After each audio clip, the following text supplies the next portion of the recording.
नमस्कार बंधु माने मु आपण मानकु एसएससी जीडी नुआ भर्ती उपरे संपूर्ण तथ्य देबी। जदि आपण 10 पास करिसंती ओ आपणक बयस 18 वर्ष रु ऊर्ध्व अटे तेबे एही वीडियो को शेष पर्यंत देखंतु।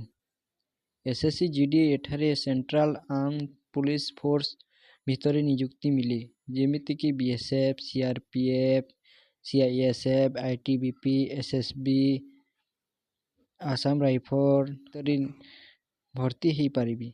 यह गोटे स्थायी और भल सैलरी थिबा नियुक्ति। एबे नुआ भर्ती रे पोस्ट 25,000 प्लस रही जहाँ आपण मानकु बहुत भल सैलरी मध्य मिलिबो। तो चलो आमे डिस्कशन करिबा ई पीडीएफ को भल भाव देखिबा और सब बुझिबा। लास्ट डेट केबे केते कोन रही सब मु आपण मानकु बुझेई देबी। देखो शिक्षागत योग्यता 10 पास रहुची, बयस 18 रु 23 रहुची। रिलैक्सेशन ओबीसी पई 3 वर्ष, एससी एसटी पई 5 वर्ष रहुची। जीडी रे मोट 4 पेज थाए। सीपीटी एग्जाम कंप्यूटर बेस रे एग्जाम हुए, फिजिकल टेस्ट हुए, मेडिकल टेस्ट हुए और डॉक्यूमेंट वेरिफिकेशन होता है। नोटिस टा देखो एप्लाई डेट रहुची 1/12/2025 रु 31/12/2025 पर्यंत समस्ते जल्दी एप्लाई करिदेबो। एप्लाई डेट तामने स्टार्ट हो गलानी। मु आपण मानकु सब मेन पॉइंट गुड़ा को देखई देबी। एटा एप्लाई डेट।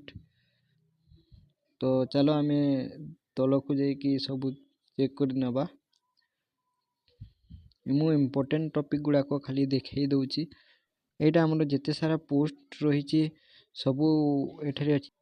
तुमरे एठी सैलरी रहउची देखो पे लेवल 3 21,700 रु 69,100 पर्यंत रहउची। और एठारे सब पोस्ट गुड़ा को अछि जेमिति BSF, CISF, CRPF, SSB, ITBP, Assam rifle सब पोस्ट रही। सर्वाधिक रहउची हमर सीआईएसएफ रे रहउची। सीआईएसएफ रे बहुत सारा पोस्ट अछि। आपण से हिसाब रे फॉर्म डा पकेइबे। टोटल पोस्ट रहउची 25,486 टी। यह बढ़ी मध्य पारे तो आगो को मध्य बढ़े। एसएससी जीडी जेते सारा वैकेंसी आसी सब थिरे पोस्ट गुड़ा को परे बढ़ी चली। तो से हिसाब रे आपण माने फॉर्म पकेइबे। एज रहउची 18 रु 23 वर्ष। 1/1/2026 को आपण मानकु 18 वर्ष पुरुथबा कथा। और लास्ट रहउची ताने तो आपण मानक जन्म 2/1/2003 मध्य होइथिबा कथा।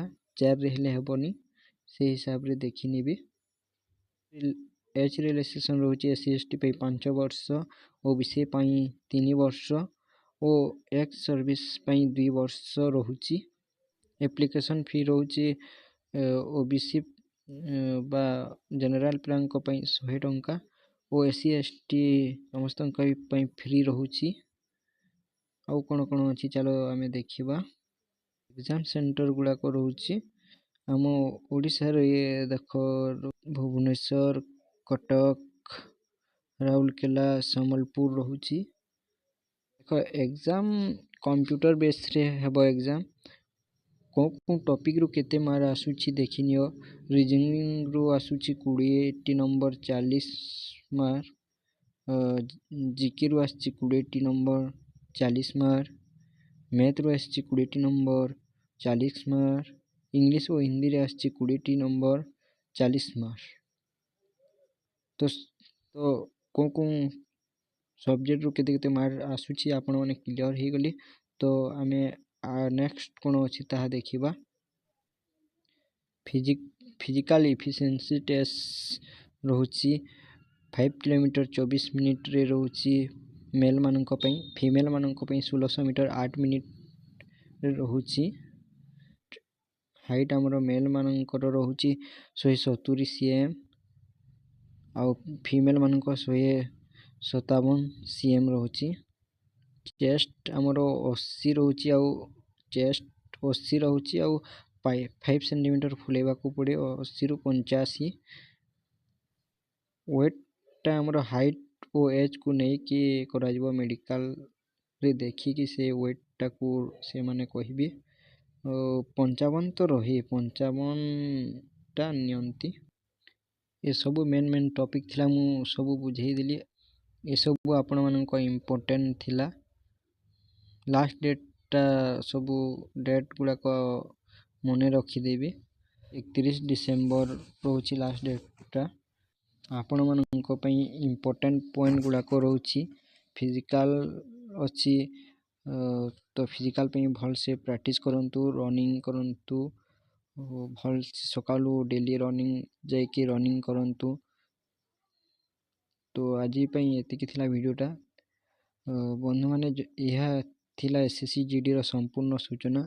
जदि आपण योग्य अटंती तेबे 31 डिसेम्बर पूर्वरु एप्लाई करंतु। वीडियो भलो लागिथिले लाइक शेयर सब्सक्राइब करंतु और कोनोसी प्रश्न थाए तो कमेंट सेक्शन रे निहाती जणाइबे। रहिली जय जगन्नाथ।